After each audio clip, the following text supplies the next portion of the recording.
Assalamualaikum warahmatullahi wabarakatuh. Perkenalkan, saya Nadida Alfairunisa dengan nomor induk mahasiswa 236151068 dari kelas 2B Program Studi Tadris Bahasa Indonesia UIN Raden Mas Said Surakarta.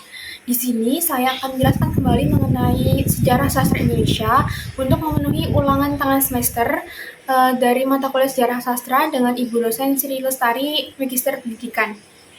Yang pertama yaitu ada Balai Pustaka. Balai Pustaka sendiri pada awalnya adalah komisi untuk bacaan sekolah pribumi dan bacaan rakyat yang didirikan pada tahun 1908.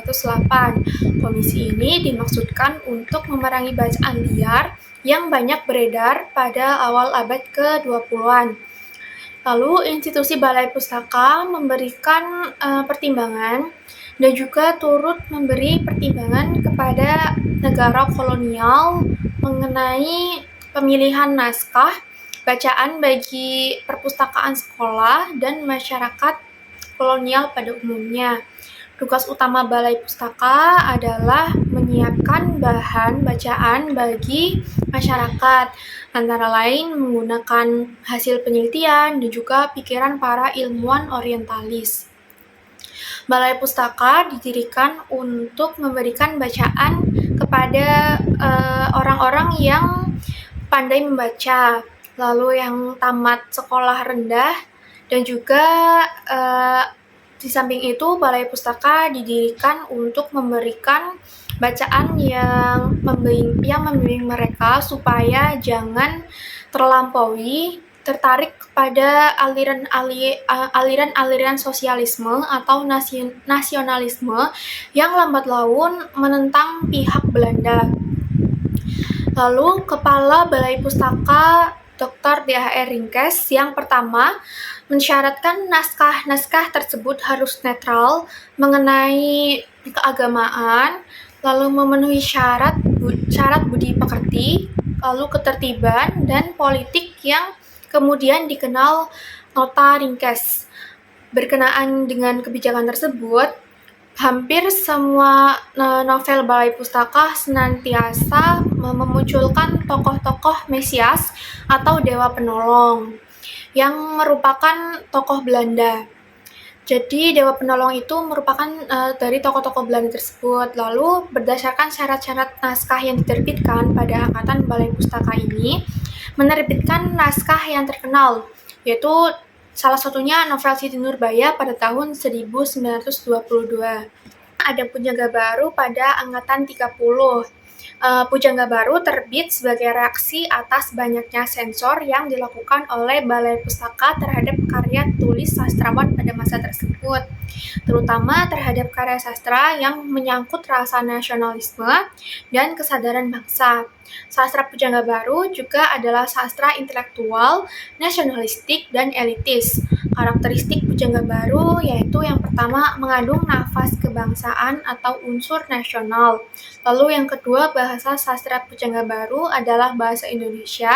Yang ketiga, romantik idealisme menjadi cirinya juga dalam melukiskan sesuatu dengan bahasa yang indah-indah, tetapi sering terasa berlebihan. Lalu yang keempat, pengaruh asing yang cukup kuat adalah negeri Belanda, yang kebetulan pada saat itu berkuasa di Indonesia. Salah satu contoh karya Pujangga Baru yaitu Belenggu, merupakan salah satu novel yang ditulis oleh Armin Pane, diilhami oleh teori psikoanalisis milik Sigmund Freud. Novel ini menceritakan cinta segitiga antara seorang dokter, istrinya, dan temannya. Cinta segitiga ini akhirnya membuat mereka semua kehilangan orang yang paling dicintai. Nah, selanjutnya ada Angkatan 45. Penamaan Angkatan 45 dikaitkan dengan perjuangan revolusi fisik karena disadari eratnya hubungan antara sastra dengan nilai-nilai patriotisme. Sastra angkatan ini berderap seirama dengan liku derunya perjuangan merebut kemerdekaan, mempertahankan dan melestarikan. Nama Angkatan 45 pertama kali diorbitkan oleh Rosihan Anwar dalam majalah Siasat pada 1949. Angkatan 45 dikenal pula dengan istilah Angkatan Sesudah Perang, Angkatan Chairil Anwar, Generasi Gelanggang, dan lain-lain. Semua istilah itu tentu saja dibentuk dengan landasan tertentu. Ia disebut Angkatan Sesudah Perang karena ketika itu sudah merdeka. Ada juga dikenal sebutan Angkatan Kemerdekaan. Menyebutkan Angkatan Chairil Anwar karena Chairil Anwar adalah tokoh terdepan masa itu, sedangkan penyebutan Generasi Gelanggang berangkat dari adanya gelanggang seniman merdeka yang di dalamnya berkumpul para pengarang, syair, wartawan, pelukis, konsep seniman mereka yang mengacu humanisme universal, tertuang dalam suatu deklarasi yang terkenal dengan nama Surat Kepercayaan Gelanggang. Surat kepercayaan ini pertama kali diumumkan dalam Rumah Kebudayaan Majalah Siasat pada 23 Oktober 1950. Karya sastra masa itu mengekspresikan revolusi tersebut. Ketika itu tidak ditemukan penggunaan bahasa dengan irama yang lamban. Penggunaan kata-kata yang serba buluk, mendayu-dayu, revolusi berbahasa pun ikut berbicara. Kata dimanfaatkan seefektif mungkin, singkat, padat, tepat, bernas, jelas, mementingkan isi, dan berangkat dari realitas. Meskipun tidak meninggalkan nilai-nilai sublim dan estetika, para sastrawan angkatan masa itu banyak yang masih aktif mencipta pada masa-masa sesudahnya. Salah satu hasil karya sastra yang ada pada angkatan 45 ini adalah puisi Aku karya Chairil Anwar. Lalu selanjutnya terdapat sastra angkatan 50. Sastra angkatan 50 dilatar belakangi oleh keadaan Indonesia di mana pada saat itu mengalami perubahan yang cukup drastis, yakni dari masa penjajahan yang beralih ke masa kemerdekaan.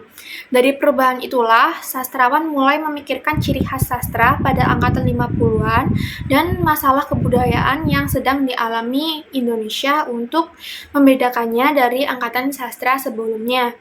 Para sastrawan mulai mencari bahan yang merujuk pada kebudayaan Indonesia yang murni dan membebaskannya dari pengaruh budaya asing setelah penjajahan. Angkatan 50-an ditandai dengan terbitnya majalah sastra kisah asuhan H.B. Jasin. Majalah tersebut bertahan sampai tahun 1956 dan diteruskan dengan majalah sastra yang lainnya. Majalah kisah adalah jenis majalah yang berfokus pada cerita-cerita naratif, baik fiksi maupun non-fiksi.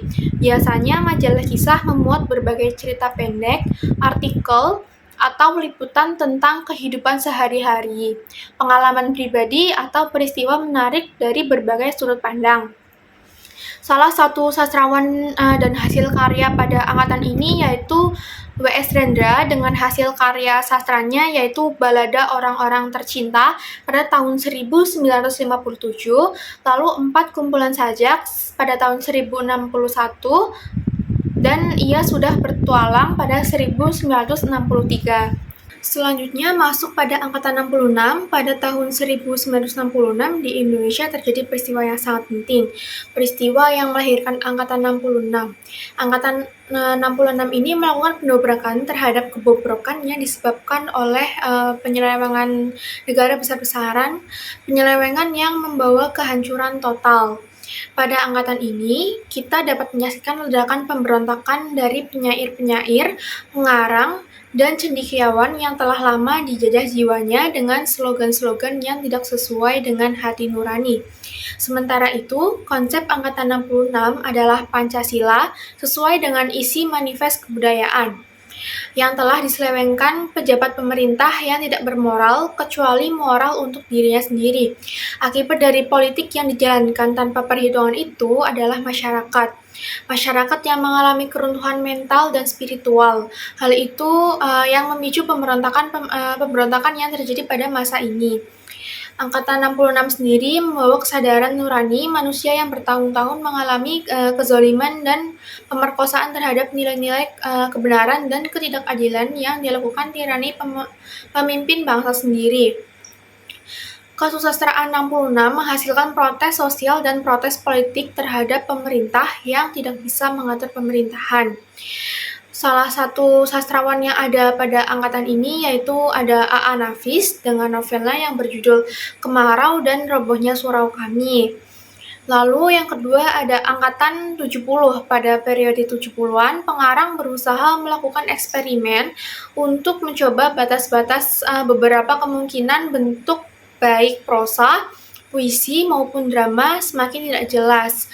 Misalnya prosa dalam bentuk cerpen. Pengarang sudah berani membuat cerpen dengan panjang 1-2 kalimat saja sehingga terlihat seperti bentuk sajak. Dalam bidang drama, mereka mulai menulis dengan mempertunjukkan drama yang absurd atau tidak masuk akal. Sedangkan dalam bidang puisi, mulai ada puisi kontemporer atau puisi selindro. Periode 70-an telah memperlihatkan pembaharuan dalam berbagai bidang, antara lain wawasan estetik, pandangan, sikap hidup, dan orientasi budaya. Para sastrawan tidak mengabaikan sesuatu yang bersifat tradisional, bahkan berusaha untuk menjadikannya sebagai titik tolak dalam menghasilkan karya sastra modern. Perkembangan sastra Indonesia periode 70-an ini maju pesat karena banyak penerbitan yang muncul dan bebas menampilkan hasil karyanya dalam berbagai bentuk. Terlebih ketika sastrawannya yang terlibat politik pada tahun 60-an telah kembali, Sutarji menampilkan corak baru dalam kesusastraan Indonesia dalam bidang puisi. Alasan tersebut menyebabkan Sutarji dianggap salah satu tokoh periode 70-an dalam sastra Indonesia. Pada tahun 1979, Sutarji menerima hadiah sastra dari ASEAN. Sutarji dalam puisinya cenderung membebaskan kata dalam membangkitkan kembali wawasan estetik mantra, yakni wawasan estetik yang sangat menekankan pada magic kata-kata, serta melahirkannya dalam wujud improvisasi. Hal itu nyata bila diperhatikan sikap puisinya berjudul Kredo Puisi yang ditulis di Bandung tanggal 30 Maret 1973 dan dimuat di majalah Horizon pada bulan Desember 1974. Selanjutnya ada angkatan 80. Kelahiran sastra angkatan 80 terjadi di bawah pengaruh aturan yang ketat dan intervensi politik yang kuat, terutama pada masa pemerintahan Soeharto. Dalam era Orde Baru, pemerintahan Soeharto ditandai dengan otoritarianisme yang mengontrol segala keputusan dengan presiden memiliki kekuatan penuh dan pembatasan terhadap kebebasan berbicara. Karya-karya yang dianggap provokatif atau merugikan pemerintah akan segera ditindaklanjuti, seperti yang terjadi pada majalah Jaya yang berhenti terbit karena dianggap mengancam. Lalu kelahiran angkatan 80-an melibatkan ide-ide kolektif yang menggabungkan pemikiran individual dalam satu visi kelompok. Penggunaan kata-kata tidak hanya sebagai alat untuk menyampaikan makna, tetapi kata-kata tersebut menjadi makna itu sendiri, bebas dari penindasan dan dogma-dogma. Hal ini mencerminkan perubahan estetika dalam sastra pada periode tersebut, di mana pemikiran dan cara penyampaian dalam karya sastra menjadi sangat penting. Lalu latar belakang munculnya angkatan 80-an adalah situasi depolitisasi masyarakat di mana aktivitas politik mahasiswa dibatasi dengan dan terkontrol, memaksa mahasiswa untuk fokus pada aktivitas kampus dan menghindari aktivitas politik. Contoh tokoh sastrawan yang ada pada angkatan ini yaitu ada Hilman Hariwijaya dan Margate. Berikut adalah beberapa karakteristik angkatan 80. Yang pertama, puisi yang dihasilkan bercorak spiritual religius seperti karya yang berjudul Ku Bakar Cintaku karya M.H. Ainun Najib. Yang kedua, sajak cenderung mengangkat tema tentang ketuhanan. Lalu yang ketiga, sastrawan menggunakan konsep improvisasi. Lalu selanjutnya ada angkatan 2000 sampai sekarang. Angkatan 2000 sampai sekarang setelah wacana tentang lahirnya sastrawan angkatan reformasi muncul, namun tidak berhasil dikukuhkan karena tidak memiliki juru bicara. Korilayun Rampan pada tahun 2002 melempar wacana tentang lahirnya sastrawan angkatan 2000, sebuah buku tebal tentang angkatan 2000 yang disusunnya diterbitkan oleh Gramedia, Jakarta pada tahun 2002.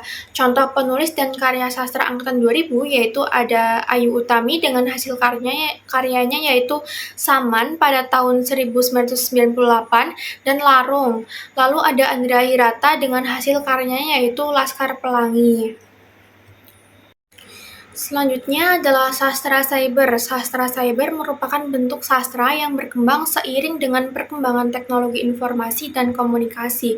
Sastra ini muncul sejak internet menjadi populer pada tahun 1990-an dan memberikan peluang baru bagi penulis dan pembaca untuk berinteraksi dengan karya sastra secara online. Faktor-faktor yang mempengaruhi terbentuknya sastra cyber antara lain teknologi digital, globalisasi, kritik terhadap teknologi, dan eksperimen artistik. Sastra cyber seringkali mencerminkan kritik terhadap dampak teknologi terhadap budaya dan masyarakat, serta merupakan bentuk eksperimen artistik yang menggabungkan unsur-unsur sastra tradisional dengan elemen-elemen teknologi. Sastra cyber menjadi wadah bagi penulis dan pembaca untuk mengeksplorasi potensi baru dalam dunia sastra di era digital ini. Sekian yang dapat saya sampaikan, kurang lebihnya mohon maaf. Terima kasih. Wassalamualaikum warahmatullahi wabarakatuh.